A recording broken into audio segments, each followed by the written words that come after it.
열왕기하 5장에서 7장까지 말씀입니다. 역시 계속해서 엘리사와 관련된 말씀들입니다.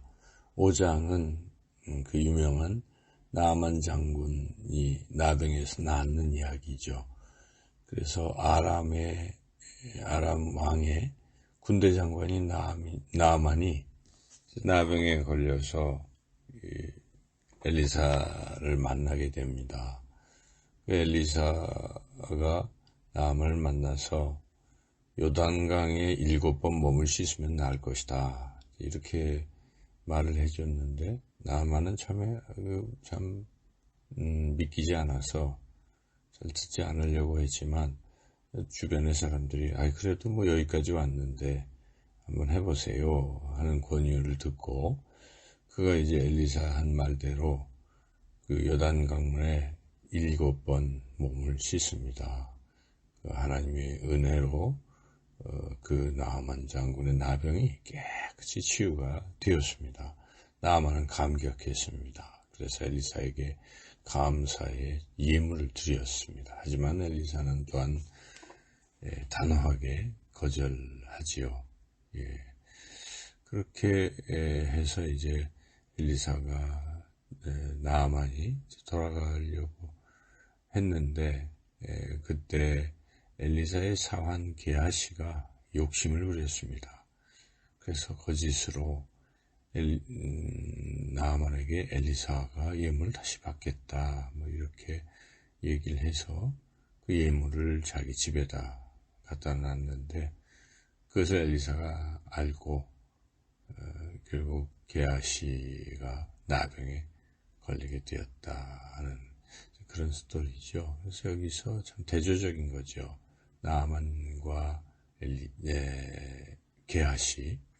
그러니까 나아만은 이방 사람이었는데 엘리사가 전해준 하나님 말씀에 순종해서 치료함을 받았다면, 반대로 게하시는 유대인 출신이고 또 엘리사를 잘 섬겨서 어찌 보면 다음 후계자가 될 만한 그런 사람이었는데, 그만 욕심 때문에 도리어 나아만이 걸렸던 나병, 치료받았던 나병에 이번에 게하시가 걸리게 되었다.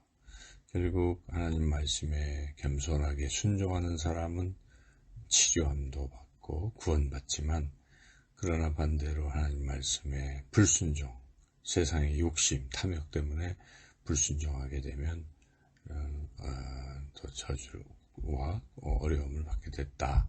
이런 말씀, 5장이 주는 교훈입니다. 그리고 이제 6장은 여러 가지 어려움을 당했는데 엘리사를 통해서 그 어려움이 극복이 되어가는 것. 그러니까 첫 번째 이야기는 엘리사의 제자가 있었는데 그만 빌려온 도끼를 물에 빠뜨리게 되어서 그 어려움을 엘리사에게 호소를 했습니다. 그래서 엘리사가 그 물에 빠진 쇠도끼를 떠오르게 해서 어려움을 해결해 주죠. 이 장면에서 어려움을 당할 때 그저 혼자만 끙끙거리고 해결하려고 하지 말고 하나님 앞에 나와 호소해야 됩니다. 또한 하나님의 사람들에게도 호소를 해서 함께 하나님께 기도하며 나아갈 때 어려움은 극복될 수가 있습니다. 두 번째 어려운 이야기는 엘리사가 자신이 겪게 된 어려움 속에서 기도로 그 어려움을 해결했다 하는 이야기인데, 이스라엘 군대가 늘 승리를 하니까, 아람 군대가 자꾸 패배하니까 아람 왕이 왜 이렇게 된 것인가 하고 알아보니까 그 엘리사 때문에, 선지자 엘리사 때문에 그렇게 됐다 하는 것을 알게 되어서 군대를 보내서 엘리사를 죽이려고 합니다. 이런 상황에 엘리사가 참 어려움을 겪고 있는 것이죠.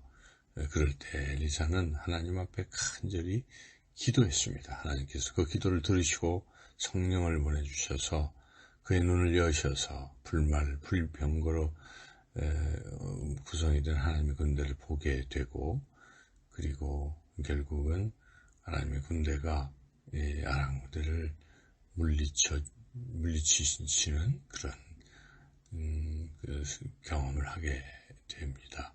엘리사는 어려워도 기도해서 그 어려움을 이겨낼 수가 있었습니다. 우리도 엘리사와 같은 기도의 사람이 되어야 하겠습니다. 마지막 세 번째에 또 어려움 당한 이야기는 이제 아람의 베나다시 이스라엘 침공해서 사마리아가 아주 위기에 빠져서 온 백성들이 굶주려 죽기 일보 직전까지 이르게 됩니다. 이런 어려운 가운데에 이스라엘 왕은 다 자신의 잘못 때문에 이런 나라가 어려움에 빠졌다 하는 것을 깨닫지를 못하고 도리어 남의 탓, 특별히 선지자 엘리사 탓을 하면서 엘리사를 죽이려고까지 합니다. 이게 참 좋지 않은 태도입니다. 뭐 잘못되면 자기부터 잘못됐다 이렇게 생각하는 게 올바른 신앙인의 자세입니다. 내 탓이요 하는 것이 옳은 것이죠. 그런데 주변에 남의 탓, 교회 탓, 가족 탓, 하나님 탓 이렇게 돌리는 사람들이 있습니다. 이거 아주 안 좋은 습관이고 신앙인으로서는 특히 잘못된 태도라 할 수 있겠습니다. 그래서 오늘 말씀을 통해서 우리가 어떤 어려움에 처할 때 어떻게 해야 되는가, 남의 탓, 원망, 좌절 그럴 것이 아니라 하나님 앞에 회개하고 기도하고 또 믿음의 사람들에게 이 어려움을 호소하고 함께 기도 부탁을 하면서 나아가는 것이 올바른 신앙인의 자세일 것입니다. 이제 마지막 7장 이야기는 이 네 명의 나병 환자 이야기인데요.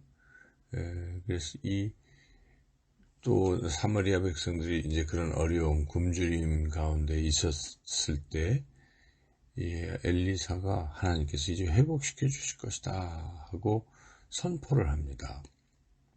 근데 믿지를 않아요. 특히 그 이스라엘 왕의 장관이 그것을 믿지 않고 그러자 선지자 엘리사가 네가 믿지 않았기 때문에 죽을 것이다 라고 예고를 했는데 그 예고대로 그는 나중에 백성들에게 발표 죽게 되지요. 회복되는 건 봤지만 결국은 발표 죽게 되고 맙니다. 결국 말씀을 믿지 않을 때, 하나님 주시는 소망의 말씀을 받아들이지 않고 믿지 않을 때 결국 그런 비극적인 상황에 이르게 된다는 것이죠. 자, 이제 그 4명의 나병 환자는 가장 먼저 이 아람이 도망을 가고 이스라엘이 승리하고 회복됐다 하는 것을 가장 먼저 보게 되는데, 어찌 보면 4명의 나병 환자는 가장 절망적인 사람들이라고 할 수가 있겠습니다. 사람들이 나병에 걸렸다고 이렇게 따돌림하고, 그리고 이들은 또 이렇게 아주 그런 곳에서 아주 외롭고 또 아프고 또 배고프고 아주 비참한 그런 생활을 했던 사람들, 가장 절망적인 사람들이죠. 그런데 우리 하나님께서는 그런 가장 절망적인 사람들에게 나타나셔서 가장 먼저 회복을 경험케 해주셨다는 것이죠. 이스라엘 사람들은 아무도 모르고 그저 지금 굶어 죽어가겠다 하고 있는 그런 상황에 4명의 나병 환자가 가장 먼저 아람 군대가 다 물러간 것을 보고 거기에 있던 것들로 배불리 굶주림을 또 채우고 가장 먼저 절망이 회복되는 그런 것을 우리가 볼 때에 우리 하나님의 마음을 우리가 알 수가 있습니다. 하나님께서는 가장 낮은, 가장 어려운, 가장 힘든, 가장 외로운 이들에게 가장 큰 관심을 가지시고 그리고 그들을 가장 먼저 회복시켜 주시기를 원한다는 것 우리가 기억할 필요가 있습니다. 그래서 설령 우리 삶 가운데 때로는 우리가 가장 어려운 상황에 처할지라도 그 순간에 바로 하나님께서 나를 가장 주목하신다 하는 믿음을 가지고 그 하나님을 바라보고 인내하고 또 하나님께 의지하고 하면 결국 회복을 가장 먼저 경험하게 될 것입니다. 오늘 말씀 통해서 우리 하나님은 절망을 희망으로 바꾸어 주시는 하나님이시다. 회복시켜 주시는 하나님이시다 하는 것을 우리가 굳게 믿고, 이제 코로나의 어려운 상황, 또 다시 이 코로나 감염률이 높아지고 있는 지금 이런 상황이지만 우리가 결국은 하나님께서 회복시켜 주실 것을 믿고 하나님을 절대적으로 의지하고 기도하고 나아가서 4명의 나병 환자들처럼 회복되는 이러한 놀라운 은혜를 입고 더욱더 하나님을 의지하고 그 하나님을 또 전하는 사람이 되어야 하겠습니다. 4명의 나병 환자는 자신들이 회복되었을 때 또 생각을 했습니다. 성중에서는 이스라엘 백성들은 굶주릴 텐데 하는 안타까움을 가지고 그냥 그 자리를 떠나서 가버려도 되지만 다시 돌아갔죠. 그래서 성중에 있는 이스라엘 백성에게 이 사실을 알려서 그들도 다시 회복을 경험하게 하는 그런 또 일들을 했습니다. 우리가 회복을 경험하셨다면, 하나님의 은혜를 받아서 우리가 구원을 받았다면, 아직도 그런 회복을 경험하지 못하거나 또 구원받지 못하는 이들에게 안타까운 마음으로, 하나님의 마음으로 그들에게 또 기이한 복음을 전파하며 살아가시는 저와 여러분 모두의 삶이 되시기를 주님의 이름으로 축원합니다.